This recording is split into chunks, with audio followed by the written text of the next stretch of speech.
Well, over the years, we, Carrie and I and our family, have been blessed by the kindness and the generosity of others, as many of us have been, but we're particularly conscious of that. And I was thinking this past week about one particular moment many, many years ago when the children were much, much younger. They've all grown up, got married, they've got their own families now. But when we were younger, a couple that we came across called John and Riddell, who kindly offered us out of their own generosity, um, the use of basically a home they had in the south of France, a sort of villa-esque type place that was up in the hills overlooking um, Nice and the Bay of Nice. And it was an incredibly beautiful setting. The home was gorgeous, the grounds were lovely, the pool was there. And we were just so incredibly grateful to be in that place, in that position. It was an amazing experience. And it struck me as I've been thinking and praying this past week that when you experience something amazing in life, it usually comes as someone else has sacrificed and been generous. And in those moments when I've been on the receiving end of people's generosity and, and sacrifice, as it were, I've often felt like a turtle on a fence post. I wondered whether you've ever felt like that. So I don't even know if you know what I mean, but Alex Haley, the author who wrote the book Roots, in his office kept a picture of a turtle on a fence post. And this is what he said: if you ever see a turtle on a fence post, you know he got some help. He said, at any time I think about how good I am, I look at the turtle and realize that I didn't get there myself. And I really like that. I wonder how many of us feel like a turtle on a fence post. And today, really, what I want to do is I want to talk about what you do when you have a great moment. What do you do when you have a great opportunity? What do you do when greatness is thrust upon you? What do you do when you feel like a turtle on a fence post? What do you do when you have those mountaintop moments? What do you do when you experience, as I did in that moment in the south of France, experience an upgrade in life? But maybe for you, that great moment was that you got a new job, or you got a promotion, or you closed that deal, or you're a songwriter and the song took off, or you're a writer and the book sort of broke through. Or, maybe the moment of greatness was that you got an award, or you made the team, or you began a new relationship, or you got into university, or you had a baby, or your child got engaged. How do we respond when we have those mountain top experiences? I've heard it said that many people can handle adversity, but if you really want to see what somebody's made of, give them success. Well, I don't know what you think about the Oscars, but we've just had the Oscar season again. I think it was last weekend, and as I was watching a bit of the Oscars, not concentrating too hard, I have to be honest and say, but as I was watching a bit of the Oscars, I was thinking about the year before, and about what Denzel Washington said to Will Smith after he pulled him aside after that infamous sort of slapping incident on stage, and he said this to him. Washington said this to Will Smith: "At your highest moment, be careful. That's when the devil comes for you."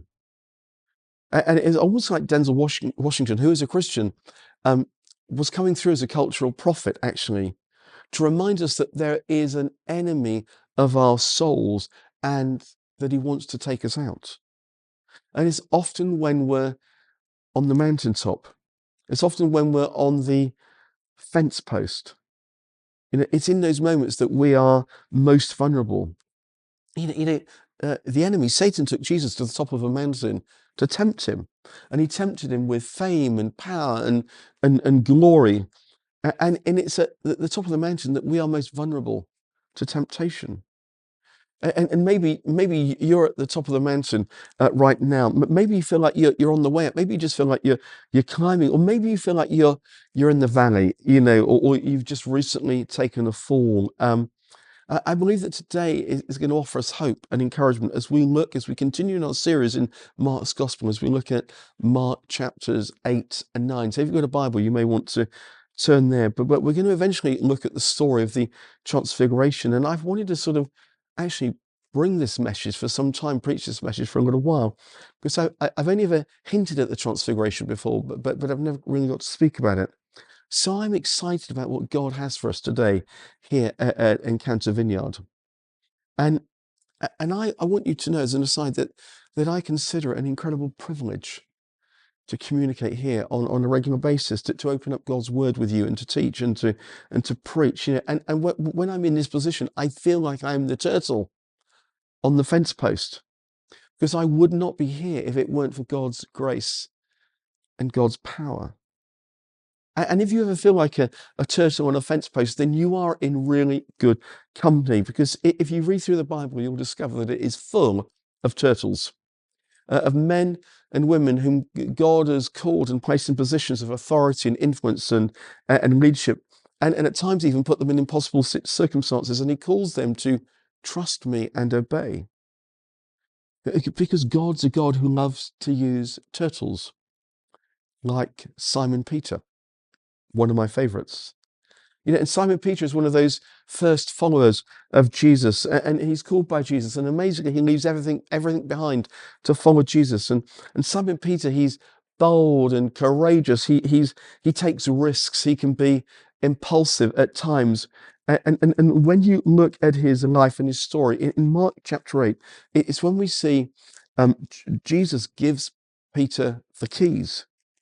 And there's this conversation going on at a place called Caesarea Philippi. And he asks them, who do people say that I am? And they tell him, Jesus, some say Elijah, some say John the Baptist, or one of the prophets. And that was a kind of academic question, because he was asking the disciples about them, the others. But then he asks them this question: what about you? Who do you say that I am? And that is the most important question that we will ever answer. What do you do with Jesus? And Simon Peter looks at Jesus. He looks at him and he says, you are the Christ. You are the Son of the living God. And Jesus says to him, to Peter, that wasn't given to you by man. That was given to you by God. In other words, he's saying, Simon Peter, that's good. That's really good. And that's so good that I know you didn't come up with it, actually. God gave you that, Simon, because Jesus knew Simon. And then he goes on to give Simon this word. And in Matthew, he tells us it in more detail, actually. I'm not going to call you Simon anymore. It's Peter. And Peter means rock. And he says, basically, Jesus is saying, on that confession that you made, on that statement that you just made, I'm going to make you a leader, the leader. You're going to lead the church. You're going to build my church based on that confession that you just made. And so what Jesus does for Peter in that moment is that he gives him an upgrade. He gives him a new name. So he's basically saying, Peter, you're rocky now. I can hear the music beginning. Peter, you are rocky, and I'm giving you, a new assignment, and I'm making you the leader of the movement, and I'm putting the keys in your hands. And so Simon is standing there, and he's basically got this upgrade. He's got a new name. He's got a new assignment. He's on the mountaintop. He's on the fence post, as it were. He is top of the class. So what I want you to do now is look with me in Mark chapter 8 verse 31, where it says this. Then he began to teach them that the Son of Man must suffer many things and be rejected by the elders, the chief priests, and the teachers of the law, and that he must be killed and after 3 days rise again. He spoke plainly about this, and Peter took him aside and began to rebuke him. But when Jesus turned and looked at his disciples, he rebuked Peter. Get behind me, Satan, he said. You do not have in mind the concerns of God, but merely human concerns. So in that moment, Peter goes from being the star student to being called Satan. What happened? Why does Jesus rebuke Peter? Well, because Peter rebuked Jesus. Jesus had just given them some really bad news. He's basically said to them, I'm going to die. And in that moment, Peter rebukes Jesus. And I used to think that it was Peter trying to protect Jesus here, but now I'm not so sure. I think Peter was trying to protect someone else. I don't know whether you've ever been to I don't know, onto a site or into an office block or a building or anything like that, and you've seen one of those signs which says, provided by the management for your protection. It's not true. And the management probably didn't put it there. You know, some facilities guys probably put it there. The management might not even know that it's there. And they say it's for your protection. But I don't know that it's there for your protection. I suspect it might be there for the management's protection. But I suspect that they're trying to cover their own backsides, actually. Can I say that in church? Backside? I did. Okay. I think what might be happening in this story is that Peter is rebuking Jesus because he's saying, if you die, that's going to make my job really, really hard. And I don't know that Peter is really protecting Jesus in the rebuke. I suspect that Peter might well be protecting himself here. What I do know is this, as I was praying about this and sensed this really strongly, self-protection will keep us from a move of God. If we live to protect ourselves and we just try to protect what it is that we have, it will keep us eventually from being used by God. Just because we feel like a turtle on a fence post doesn't mean that we can't climb into our shell at times. And we need to understand, we need to know that God's call is on our lives and that he has positioned us and that he has placed us. And we can't hide and at the same time experience everything that God has for us. And it's only in his grace and power that he calls us to more. And I suspect that Peter was just trying to protect himself here. So he rebukes Jesus and Jesus rebukes Peter. And it's like, Jesus is saying that there's a bigger purpose that I have for you, Peter. And self-preservation, what is self-preservation? Well, self-preservation is when you're more concerned you're more gripped with the concerns of men than the concerns of God. And so Jesus tells his disciples that there is a better way. And in verse 34, he says this. He called the crowd to him, along with his disciples, and said, whoever wants to be my disciple must deny themselves, take up their cross, and follow me. For whoever wants to save their life will lose it, but whoever loses their life for me and for the gospel will save it. What good is it for someone to gain the whole world yet forfeit their soul? Or what can anyone give in exchange for their soul? So Jesus is talking to the disciples here, and then he calls the crowd in around him. And he says, if you want to be my disciple, you've got to deny yourself, take up your cross, and you've got to follow me. Imagine being one of the disciples in this moment. Hey, Jesus, this is really strong. You're coming on a little bit strong here. We're not sure that's the kind of brand that we want to promote at this particular moment in time. It's like, hashtag come and die. We're not sure, Jesus, that this is really very sensitive. But Jesus is basically going, if anyone wants to come after me, that they must deny themselves, take up their cross, and follow me. And listen, this is the most loving thing that Jesus can tell us. Because otherwise we're going to be addicted to ourselves. And Jesus came to rescue us from self-addiction.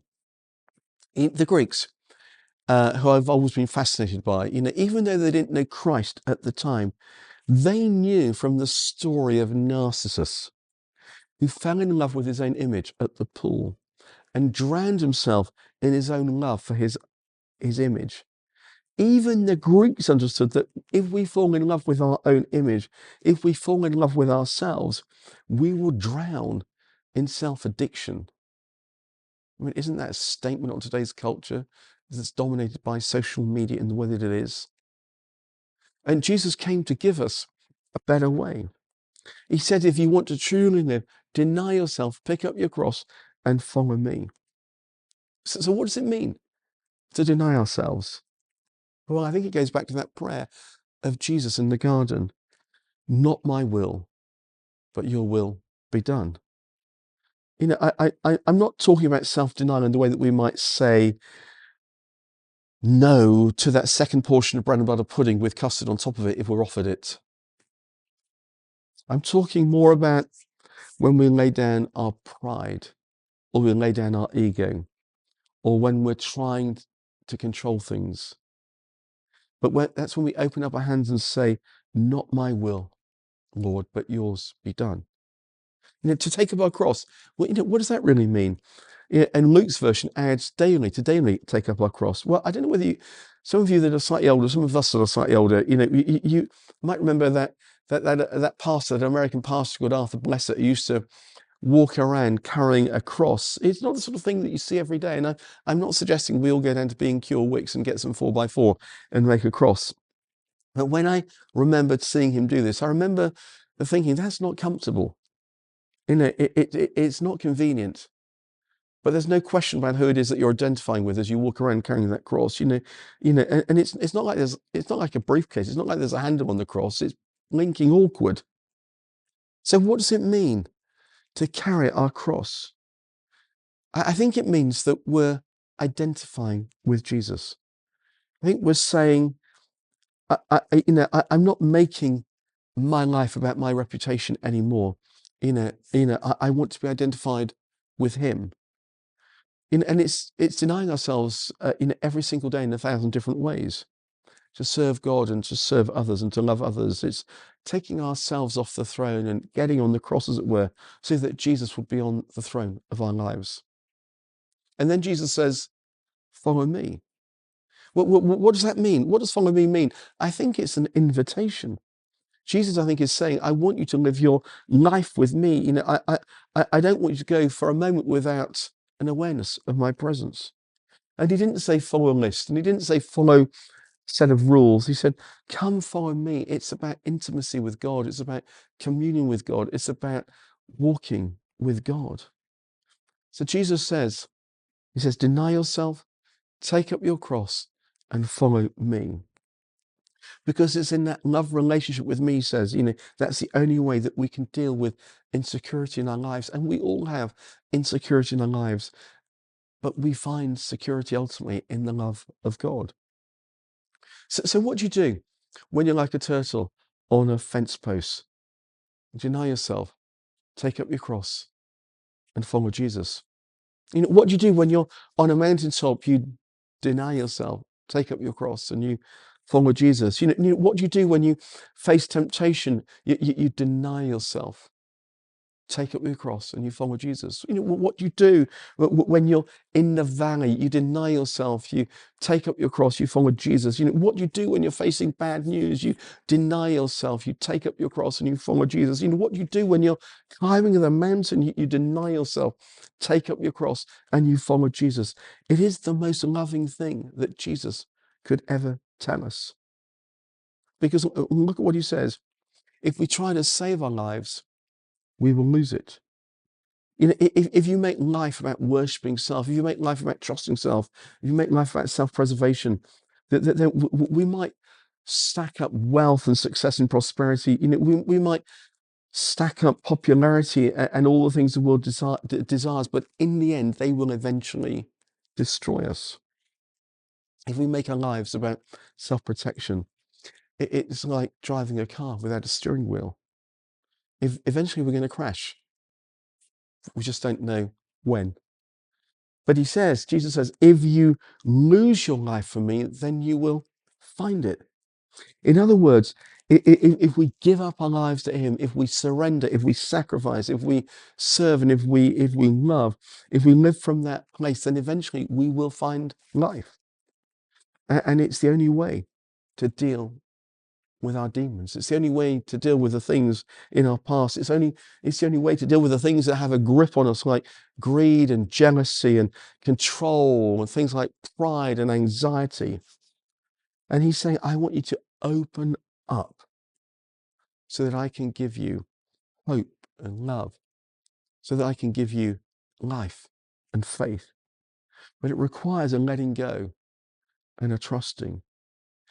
But he promises us, if you give me your life, if you give your life to me, then you will find life. And I think about an old friend of mine, John, saying, you can have our place. You can drive the car, you can drive the Range Rover. I think about his, and actually many other people's generosity over the years. But I think about that holiday, and I think that was so incredibly generous. And I know it won't mean very much to you, but it just meant so much to us as a family at the time to have a holiday like that. It was incredible. A young family in ministry. And the thing is, the generosity others has always inspired me to be generous. It's almost like, I want to be like that when I grow up. And this guy, he was very successful, is very successful in business, but he's remembered by me for his generosity. I can think of somebody else, actually, who just carries around with them a stack of coffee vouchers from local coffee shops and vouchers for McDonald gift cards, so they could give them to people who are in need, people who are hungry. Someone known to me for their generosity, not just a one-off thing, but as a way of life. And they were always looking for people who were hungry. It's an incredible thing to watch other people deny themselves, take up their cross, and follow Jesus every day. I want to be like that. I want that to be said of my life in the big things and the small things. So Jesus says to the disciples in the crowd, deny yourself, pick up your cross and follow me. And then in chapter 9, we have what is the turning point for the whole story. It is the transfiguration. This is the hinge point in Mark's gospel, because after that, Jesus goes to the cross. And in chapter 9, verse 2, we read, after 6 days, Jesus took Peter, James, and John with him and led them up a huge mountain where they were all alone. There he was transfigured before them.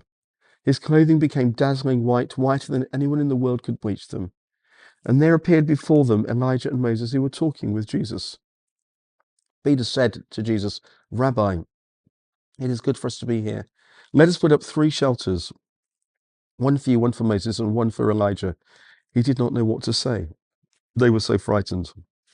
Then the cloud appeared and covered them, and a voice came from the cloud, this is my son, whom I love. Listen to him. Suddenly, when they looked around, they no longer saw anyone with them except Jesus. As they were coming down the mountain, Jesus gave them orders not to tell anyone what they had seen until the Son of Man had risen from the dead. They kept the matter to themselves, discussing what rising from the dead meant. Have you ever needed some hope and encouragement? Jesus has just dropped a bomb on the disciples here. He's basically said, I've got some really bad news. I'm going to die. And then he's told them that there's going to be some good news because I'm going to rise from the dead. But they only heard the bad news, and so they needed some encouragement. And do you know what discouragement is? It's temporary loss of perspective. And the disciples had lost perspective here. So Jesus waited a few days, 6 days, and he takes Peter, James, and John with him up onto the mountain to give them some encouragement. And Peter is still carrying the weight of the new name that Jesus has given him. He's still carrying the weight of the new assignment that Jesus has given to him. He's actually still feeling, I think, that the stinging rebuke, maybe the shame and the embarrassment of the rebuke that Jesus has given him as well. And Jesus says, come with me. And he takes them up onto the mountainside and he says, I want to reveal something to you. And he reveals his glory to them. They see the glory of Christ. That they see the resurrected Jesus. That they see what Jesus looks like in the resurrection. It's like they get the trailer before the movie. And they see Moses and Elijah, Moses, the lawgiver, the leader of Israel, Elijah, the greatest of the prophets. And Peter goes, do you want me to make some shelters? And do you notice what else it says? It says, because he didn't know what to say. And it didn't actually occur to Peter that not saying anything was an option. So Peter speaks out, and the Father from heaven says, this is my Son whom I love. Listen to him. And what God is saying to Peter is, listen to him. This is the Messiah. This is my Son. Peter, what you said is true. He is the Christ. And what God is saying among Moses and Elijah, Jesus is not just another voice. He is the voice. He is the voice to listen to. He's not just one voice among many. He's above all. He's the preeminent one. So look to him and listen to him. His greatness is unparalleled. No one can compare to Jesus. And God says, listen to him. And I think God wanted him to know that Peter, what you said is true. And I need you to experience this right now in this moment, because you need to know that you're going to go through some hard times. You're going to go through some hard things. In fact, we all go through hard things. We all go through valleys. But in the valley, you need to know that what I've told you is true. And often, I think this is true, Jesus takes us to the mountaintops to reveal the truth that we need to hold on to in the valley.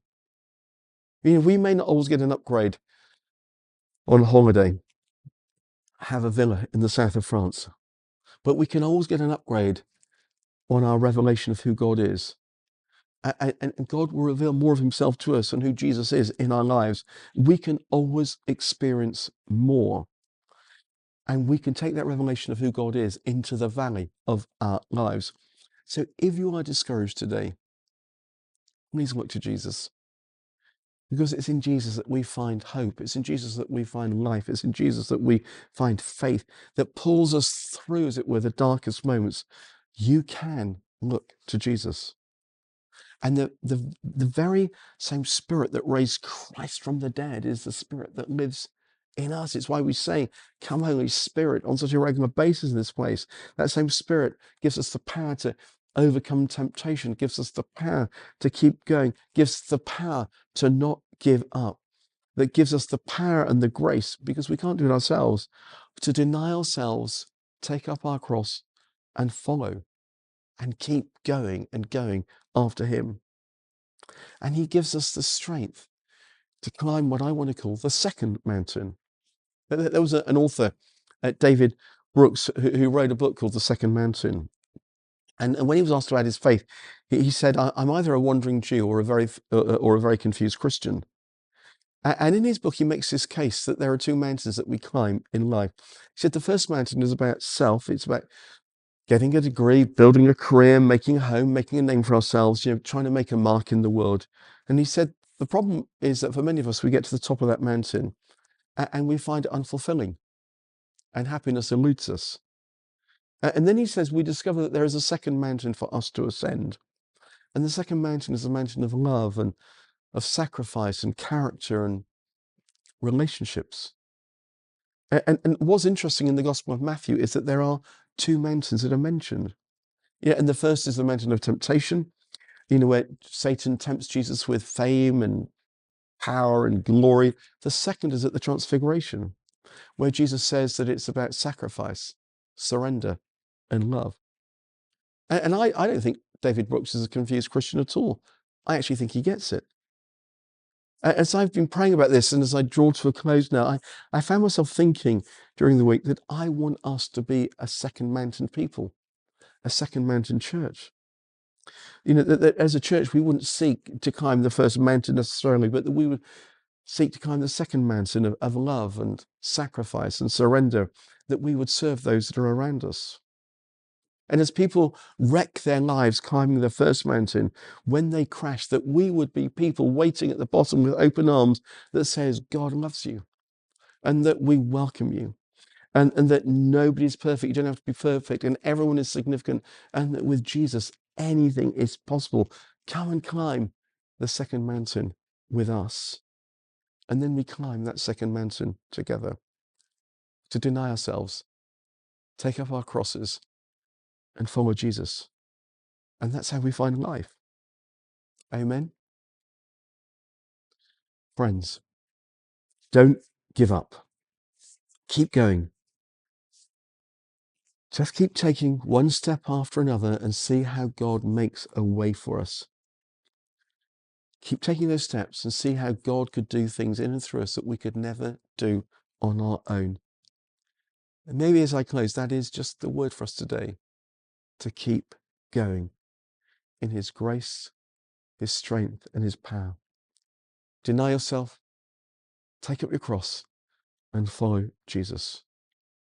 Because he wants to give us an upgrade of the revelation that we have of him in our lives so that we can climb the second mountain together. Amen.